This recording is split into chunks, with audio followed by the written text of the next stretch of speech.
Most people weren't familiar with real bring-you-to-your-knees pain. But Shane knew pain.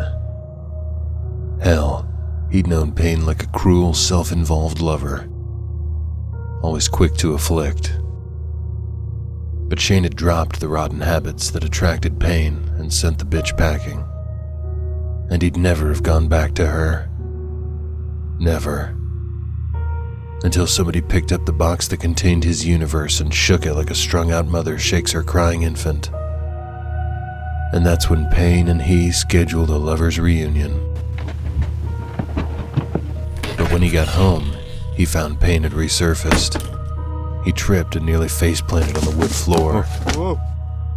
Lying on his stomach, palms flat on the worn wood on either side of his head, he glanced over his shoulder and saw what he tripped on. 5 bricks of cocaine? They lined up in front of the door like eager, panting puppies, promising all kinds of good loving. He looked at the cocaine. No more pain. Welcome home.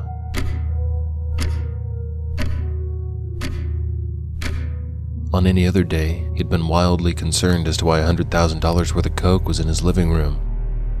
But right now, he just wanted to know if the devil was lying, as Shane feared, or if Amy was miraculously in the house.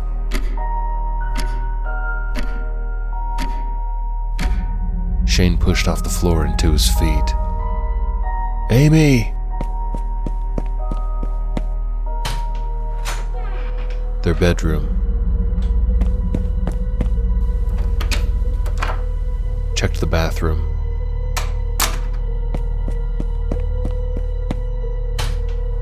And even Scooter's bedroom. No Amy.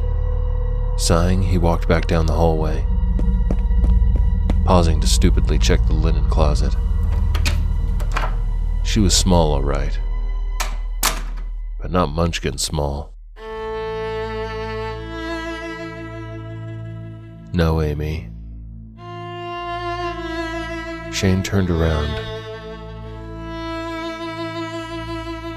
Or maybe the world around him turned. The kitchen, the living room, the hallway, the floors, and the ceilings all spun dolorously. Staggering, he lurched into the living room. The coke was still waiting by the door, waiting for his return. Taunting, torturing.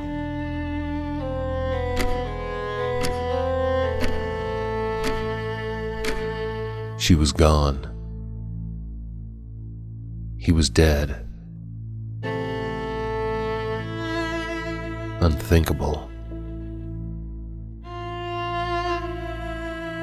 Couldn't even say their names, picture their faces, remember the sounds of their voices. Because that would make it too real. But reality was persistently clawing at him, and his psyche was little more than thin cellophane.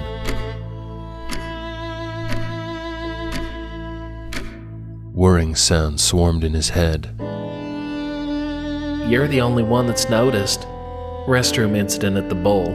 Clumsy is all. You were a football star in high school and slept with most of the women in this crappy town, so that's gotta count for something.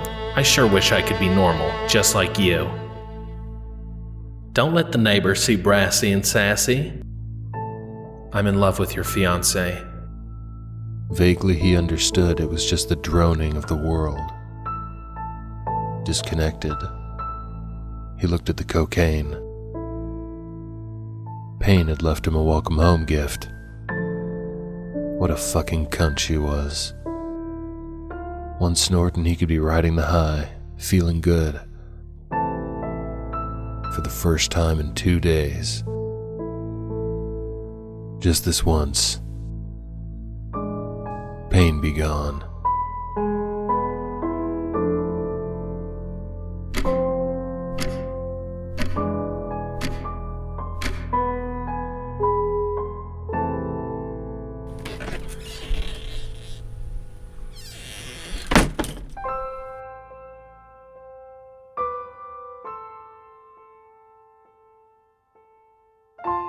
Shane shifted his gaze upward,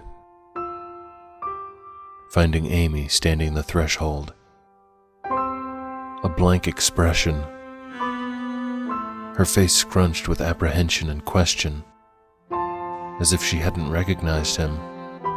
Not a stitch of clothing covered her body, but splotches of smudged dirt and splashes of red clay stained her flesh. Specks of blood peppered her tangled hair, and more blood formed a wreath around her mouth. She lifted both her arms, examining her own extremities. Her arms floated down to drape by her side. "Baby?" Her gaze lifted to meet his. Slowly, her mouth opened, closed, panting, but no sound came. The way she gasped for words reminded Shane of a bluegill on a bank, snatched from its world and left struggling. "Baby?" Shane stepped closer. "We don't have much time." A tear of filth trailed down her cheek. The microwave dinged. 6:66. 6:65. 6:64. Shane swallowed back his own tears.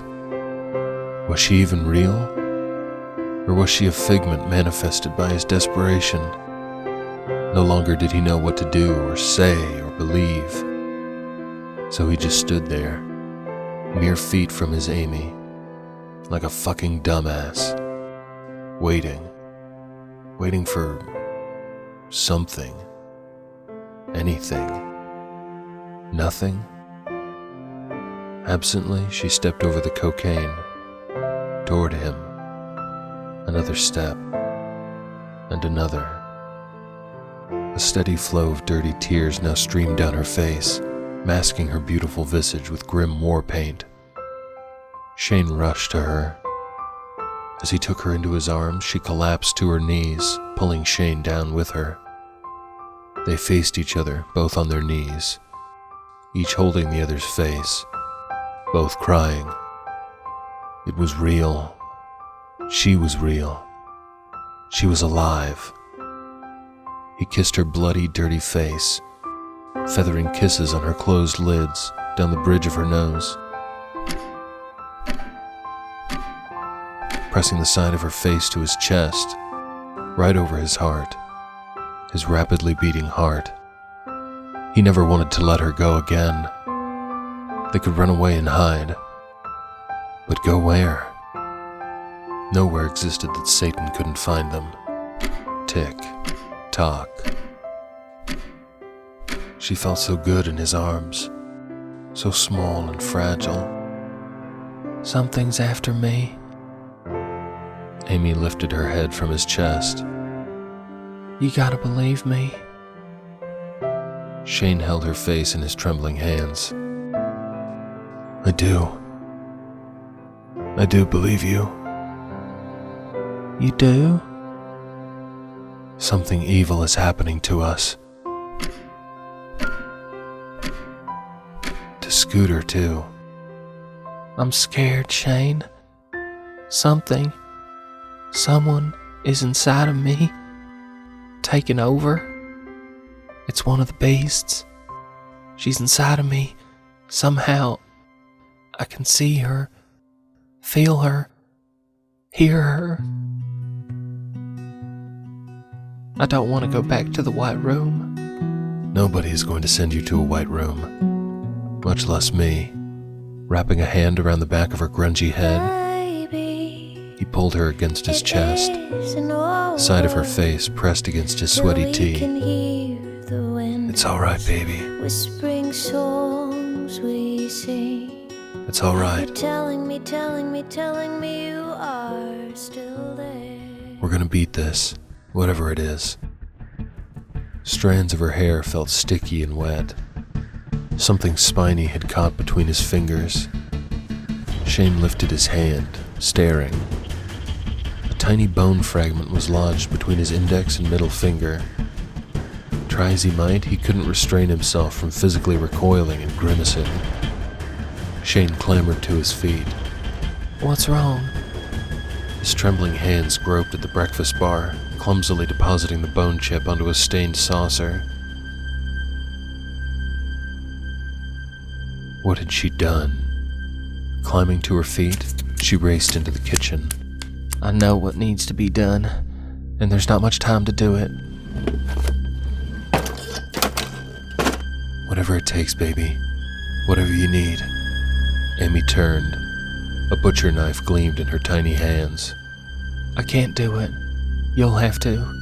Do what, exactly? Put this knife in my stomach. Kill the baby inside of me. I know his death will end all of this. It's the only way. There's a way out of this mess?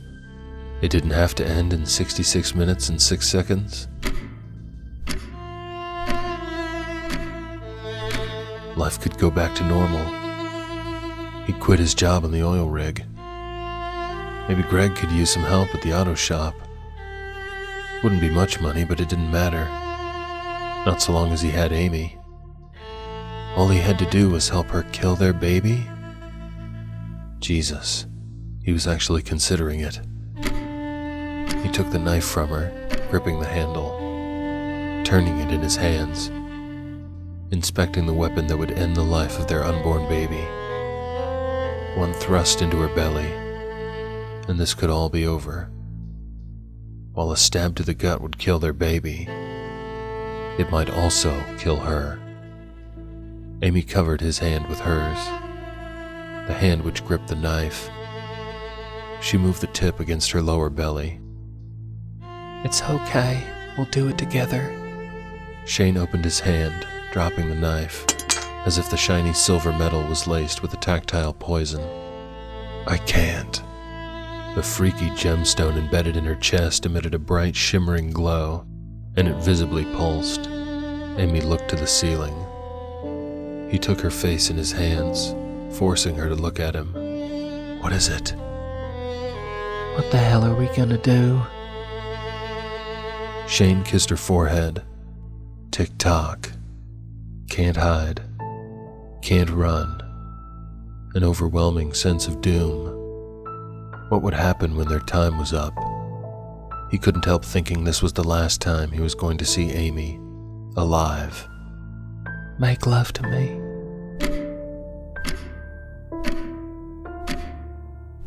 Time's up.